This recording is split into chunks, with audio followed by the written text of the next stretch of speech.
Final race for tonight. And the race is on Royal Family Wolfrun Arami Stormplay.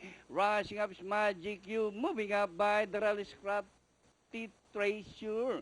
Crafty Treasure followed by Magic U in second. Wolf Run racing on the outside. Stormplay moving up by the Real Sweet and Gorgeous.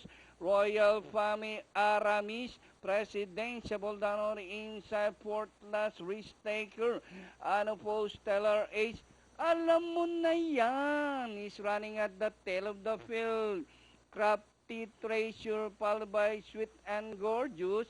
And moving up Wolf Run. Magic U is on the outside. Crafty Treasure by about 2 lengths followed by Sweet and Gorgeous. Wolf Run, Magic U, Aramis is running by the Stormplay as they race the final corner. Crafty Treasure by about 5 lengths now. Sweet and Gorgeous, Wolf Run, Aramis running by the Stormplay. President alam mo na yan, P Plus and Magic U. And nearing the finish line, better go down and collect number 1, Crafty Treasure with Randy Llamoso. Second, Stormplay, Wolfram Aramis. Alam mo na yan, Presidential for your Crafty Treasure, an exhilarating victory, that one. And before anything else, yung ating mga presenters ng ating last trophy to be awarded. Cons Makasisyo III is with us for the last race, and of course, Mr. Vic Gobon, and Miss Mika and Tina. All right. And to receive the award for on behalf of the winning connections of Crafty Treasure, Mr. Arnulfo Salazar, Mr. Boy Raquel, Mr. Piolo Pascual.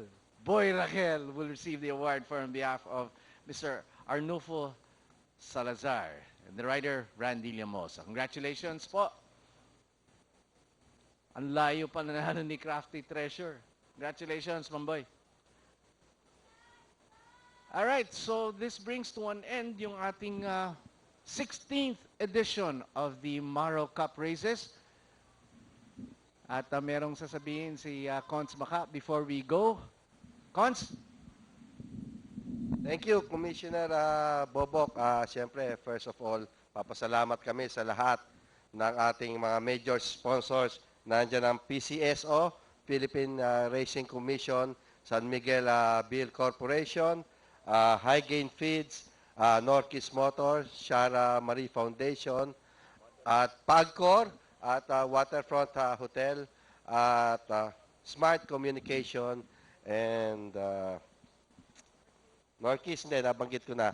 At siyempre sa ating host racing club, ang Santana Park dito sa Naik, Cavite. At siyempre, ang huwag natin kakalimutan lahat, ang Bayang Karerista, Commissioner. Yan, kung hindi dahil sa Bayang Karerista, walang tatangkilik sa ating racing industry.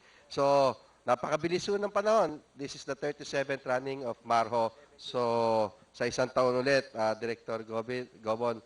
At muli, maraming salamat sa inyo, sa ating mga officers at sa pamumuno ng aming presidente at sa lahat ng Bayang Karerista at sa lahat ng mga major sponsor. Sana huwag kayong magsawang tumangkilik sa racing industry dito sa ating bansa. So muli, maraming salamat at congratulations to all of us, especially to those to the winners of 36 races, 16th ilan races tayo la? 34. 34 on 16th running nung Breeders' Cup natin, no? So, lahat-lahat naka 36 races yata tayo from Thursday to Sunday. Maraming salamat po at magandang gabi sa inyong lahat. Thank you.